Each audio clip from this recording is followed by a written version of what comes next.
জমে উঠেছে সন্দ্বীপের ঐতিহ্যবাহী আমির মোহাম্মদ ফেরিঘাট।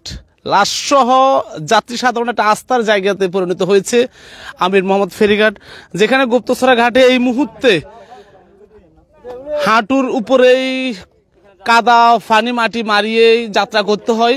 সেখানে কিন্তু আপনারা দেখতে পাচ্ছেন একেবারে আবাল বৃদ্ধা বনিতা মা বোনরা থেকে শুরু করে লাশও কিন্তু মরদেহ কিন্তু একেবারে শুকনোতে পায়ে হেঁটে চলে এসেছেন। এটা আসলে একটা ভালো একটা সুযোগ, বিশেষ করে যারা শুকনোতেই যাতায়াত করতে চান, কাদা মাটি ফানিতে না ভিজিয়ে শুকনোতে যাতায়াত করতে চান, তাদের জন্য এটা একটা সুবর্ণ সুযোগ। এই যে দেখতে পাচ্ছেন এই মুহূর্তে কিন্তু একটি মরদেহ নিয়ে আসা হয়েছে এবং যাত্রী সাধারণরা একেবারে স্বাচ্ছন্দ্যে হাত নেড়ে তারা কিন্তু হেঁটে হেঁটে জুতো পায়ে রেখে যাত্রী সাধারণরা কিন্তু একেবারেই তারা যে মূল সড়ক আছে সেখানে তারা যাচ্ছেন। এটা নিঃসন্দেহে আমাদের সন্দ্বীপবাসীর জন্য একটা সুখবর, এটি সন্দ্বীপবাসীর জন্য একটা আনন্দের বিষয় যে যেখানে কাদা মাটি ফানি মারিয়ে আসতে হয় সেখানে কিন্তু যাত্রী সাধারণরা, এই যে দেখেন একদম চাচা আসছে। চাচা আসসালামু আলাইকুম। চাচা কেমন আছেন?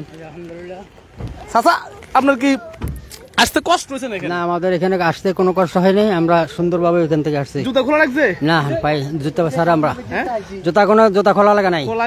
এখন যদি গুপ্ত সাজে যেতেন তাহলে কি করা লাগবে? অনেক কাদা চড়া রাখবে, কষ্ট হইতো না? কষ্ট হবে। একদম আরামসে চলে এসেছেন? খুব আরামসে আছে। এই গাঁটটালা দোয়া করেন? হ্যাঁ, দোয়া করি ইনশাআল্লাহ ঠিকভাবে চালু রাখে না? আমরাও দোয়া করি। যারা আছে ব্যাগের কি কইবেন? আইবেলা কইবেন? সবাইকে বলবো এখান থেকে আসার জন্য।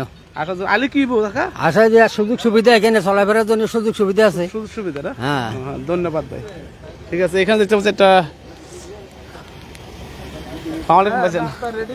কেমন আছেন? এটা হচ্ছে আপনার আমার বোনের শ্বশুর আর কি, ওই গাছুয়া আপনার ছবির রহমানের বাড়ি আর কি। না, আমাদের সমস্যা হয়নি, কাদা মরাইতে হয় না আপনার। এখন ভাটার সময়ও কাদা মরাইতে হয় নাই। হ্যাঁ, ভালো সুবিধা পাইছে। এই জন্য সুবিধার কারণে আমরা এখান দিয়ে আসছি কিনা হয়তো আপনার না। এখন তো যেটা ভাটার সময় সুবিধা পাইলাম, এটা যদি কারো মনে হয় ভাটার সময় কষ্ট কমানোর জন্য এখানে আসতে পারে, সমস্যা নেই ইনশাল্লাহ। একদম উপরে চলে যাবো না? ওটা তো আমরা এই দিক দিয়ে নতুন মানুষ অবশ্যই জানতে। হ্যাঁ, অবশ্যই ভালো সুবিধা পাইছে, আল্লাহর রহমতে কোনো সমস্যা হয় নাই। এই দেখতে পাচ্ছেন মা বোনটা কিন্তু একেবারে হেঁটে হেঁটে জুতা না খুলে চলে আসছে। আমরা দারুণ একটা বিষয়, সেটা ভালোই লাগছে। এখানে মা বোনরা একেবারে পায়ে হেঁটে জুতা না খুলে চলে আসছেন। আসলে মানুষের একটা ভিড়, একেবারে অল্প কয়দিন এখানে যারা দায়িত্বশীল আছেন তাদের আন্তরিকতায়, তাদের যে ভালোবাসা যাত্রী পারাপারে একটা আন্তরিকতা নিয়ে তারা এই সেবাটা দিয়ে যাচ্ছেন, সেটার বহিঃপ্রকাশ আমরা দেখতে পাচ্ছি। এখানে দেখতে পাচ্ছেন অসংখ্য যাত্রী যারা অপেক্ষা রয়েছে তারা চট্টগ্রামে পার হওয়ার জন্য। তো তাদের সাথে আমরা কথা বলছি, তারা আমাদেরকে যে বিষয়টি জানিয়েছেন, এখানে যারা দায়িত্বশীল আছেন তাদের সুন্দর আচরণ, ভদ্র ব্যবহার, এরপরে যাতায়াতের একটা ভালো সুবিধার জন্য এখানে যাত্রী সাধারণ সবাই কিন্তু এই পথটাকে বেছে নিয়েছে। বাদশা ভাই কেমন সারা পাচ্ছেন? তাই বলেন দেখি। আল্লাহর রহমত, মানুষের সহযোগিতাই মোটামুটি আলহামদুলিল্লাহ ভালো লাগতেছে, ভালো সারা পাচ্ছি। ভালো সারা পাচ্ছেন না? জি আলহামদুলিল্লাহ। এই যে এখন তো ভাটা একদম এখানে একেবারে ভাটা সন্দ্বীপের একেবারে এই ঘাট ছাড়া, মানে আমির মোহাম্মদ ফেরিঘাট ছাড়া অন্য কোনো ঘাটে দিয়ে জুতা পায়ে দিয়ে স্পিডবোটে উঠবে এমন ইতিহাস নাই। কিন্তু শুধুমাত্র আমরাই নিশ্চয়তা দিচ্ছি যে আপনি সশস্ত্র সাংবাদিক হিসেবে দেখতেছেন এবং প্রচার করতেছেন।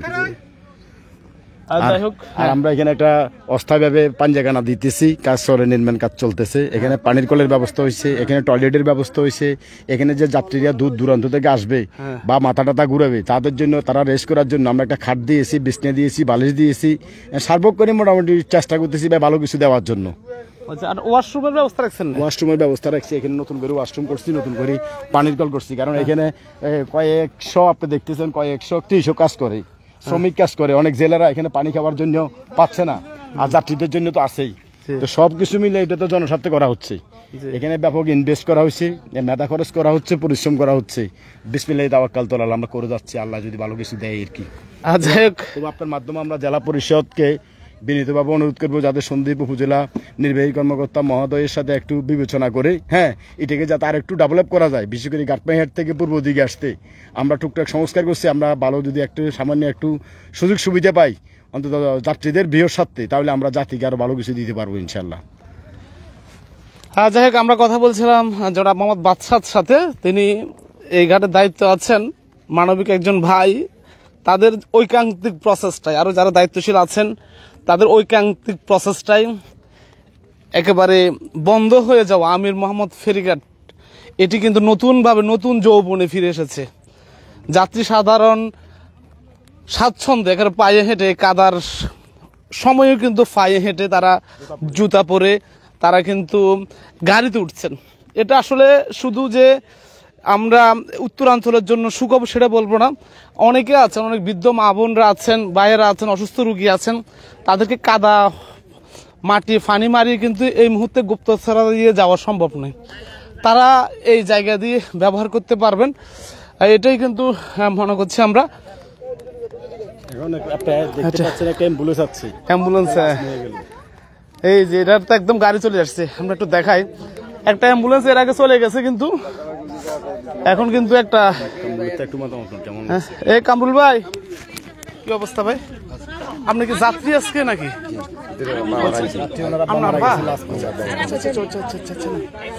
ওনার কাছ থেকে নেওয়া যাবে। এই যে এখানে দোকানপাটও আছে, বিশ্রামের জায়গা আছে। এই যে এখানে বালুর চা পাওয়া যায়, চা খেতে চলে আসবেন সবাই। এখানে ভাইয়েরা বিশ্রামে আছেন, বেশ ভালোই লাগছে আসলে।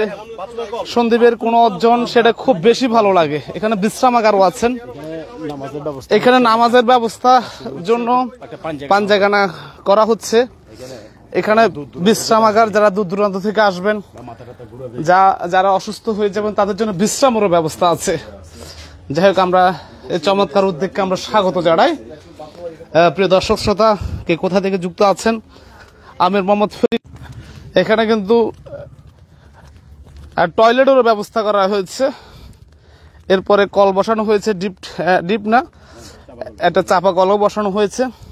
আর সবকিছু মিলে এটা দারুণ সুযোগ সুবিধা এখানে রাখা হয়েছে আমির মোহাম্মদ ফেরিঘাট। তো আমরা সকল সন্দেহবাসীকে আহ্বান করব, নিরাপদে স্বাচ্ছন্দ্যে একেবারে পায়ে কাদা না মারিয়ে যে কোনো সময় যাওয়ার জন্য আমির মোহাম্মদ ফেরিঘাট ব্যবহার করতে পারেন। এবং উপদেষ্টা মহোদয়ের কাছে আমরা অনুরোধ থাকবো, এখানে এই ঘাটটিকে যত আধুনিক সুযোগ সুবিধা আছে সেই সব সুযোগ সুবিধার আওতা নিয়ে এসে ঘাটটা চালু করে সন্দ্বীপবাসী একটা নিরাপদ নৌ যাতায়াত ব্যবস্থা করবেন, এটা আমাদের প্রত্যাশা। তো সবাই ভালো থাকবেন, সবাইকে ধন্যবাদ।